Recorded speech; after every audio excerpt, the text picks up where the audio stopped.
Time now for our royal masterminds, Lady Colin Campbell and Phil Dampier. And the attention-seeking Sussexes still haven't confirmed if they'll be attending the King's coronation in less than 8 weeks' time. And Princess Diana's rock, her close friend, former butler Paul Burrell, has laid down an almighty gauntlet to the Duchess. Speaking to Closer magazine, Paul said it's likely to be incredibly uncomfortable for them if they attend, particularly Meghan. Are they prepared to face the music? I don't think Meghan's brave or strong enough to be there. She'd have to look in the eyes of a family she's pushed under the bus. I think Harry may come alone. But Lady C, welcome back, and welcome back, Phil. You disagree with Mr. Burrell's take on this? I certainly do disagree with Burrell's take on this. As far as I'm concerned, he's completely ignored the fact that Meghan Markle is one of the most pushy, bumptious, uppity people it has ever been anybody's displeasure to come across. She has the hide of a rhinoceros. In fact, King Charles called her tungsten for a very good reason. If it is in her financial interest, because the woman is unembarrassable, she has neither scruples, conscience, nor the sensitivity of somebody with either a conscience or scruples. And if it is in her interest to attend financially and in terms of promoting her brand, because this is all we're speaking about, she will attend. And she will brazen it out the way she's brazened everything else out.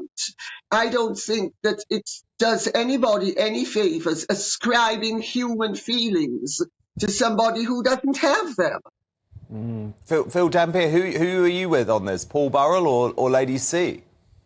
Yeah, good evening, Dan. Great to see Lady C back in top form, isn't it? Straight away, marvellous, get in there. But, no, I mean, Paul Burrell's, he's got his finger on the pulse a lot of the time, Paul Burrell. He could well be right. But you know what, Dan? I honestly don't think that Harry and Meghan have made up their minds. I think they're in quite a dilemma over this.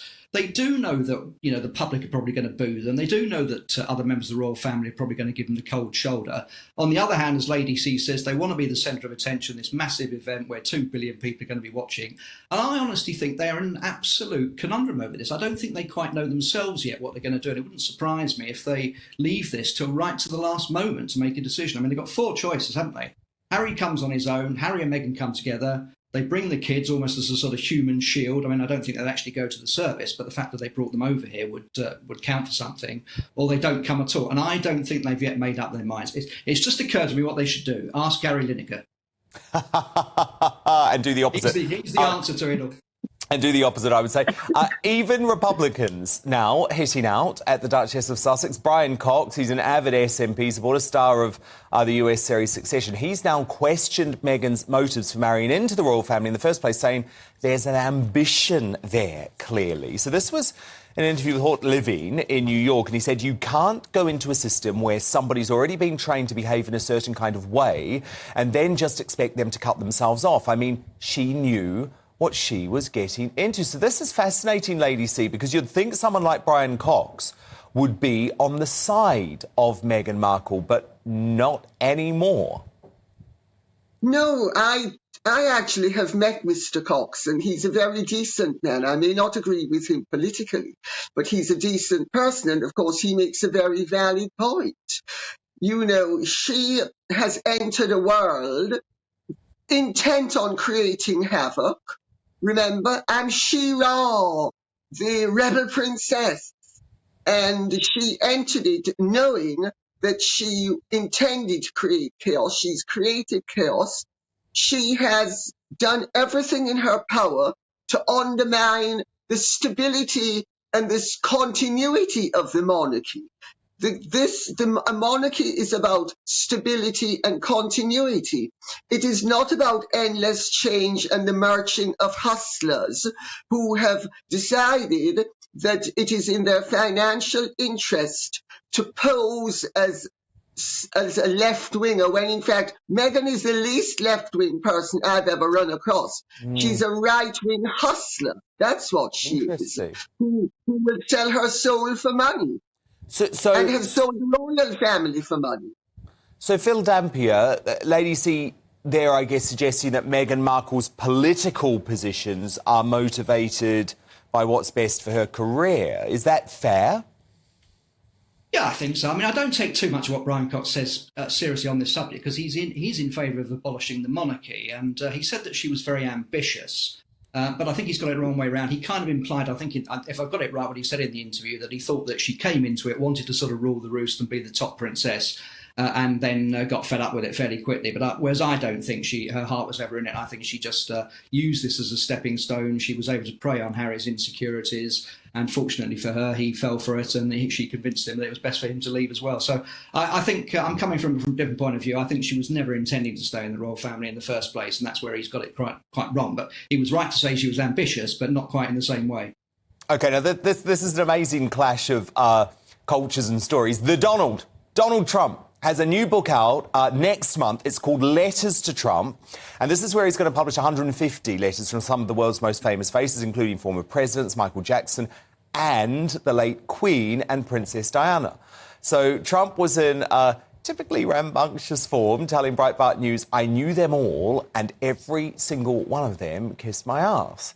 However, Charles Spencer, this is Diana's brother, went into protective mode, posting on Twitter, "Surprised to hear that Donald Trump is apparently claiming that my late sister Diana wanted to kiss his ass, since the one time she mentioned him to me when he was using her good name to sell some real estate in New York, she clearly viewed him as worse than an anal fissure." Lady C, oh my goodness. Do you think the Donald and Diana got on?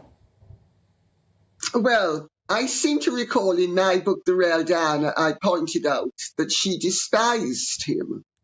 I mean, I did write it about 30 years ago, or nearly 30 years ago, and however long ago, ages ago. But I do know as a fact that she couldn't stand him, and she herself said she couldn't stand him. You know, so and also it's very tasteless of any former president to use language like that and to characterize what is actually polite exchanges on a governmental level. I mean, the language alone, it's so inelegant, you know, it says an awful lot about Trump as a human being. I mean, I have nothing against some of his political achievements. In fact, I was very pro the fact that he was anti-war, and I was pro the fact that he was pro the economy. But, you know, his language is reprehensible. It is tasteless and undignified. Phil, what about... And untrue, by the way. Because neither the Queen nor Diana kissed his anything. No, that's true. But what about the reaction from Charles Spencer, Phil? Because that wasn't exactly dignified. Yeah, exactly. It's a bit too much. Bottoms from Trump and bottoms from Spencer. We could do without it, really, couldn't we?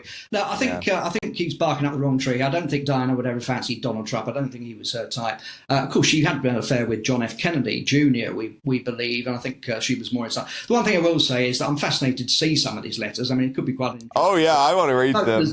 I want to read them. No doubt about it. His affection for the Queen was genuine. I mean, I think meeting the Queen and having that state visit was possibly the highlight of his presidency. I mean, yeah, absolutely. Scottish mother loved her. He really adored her. Yeah.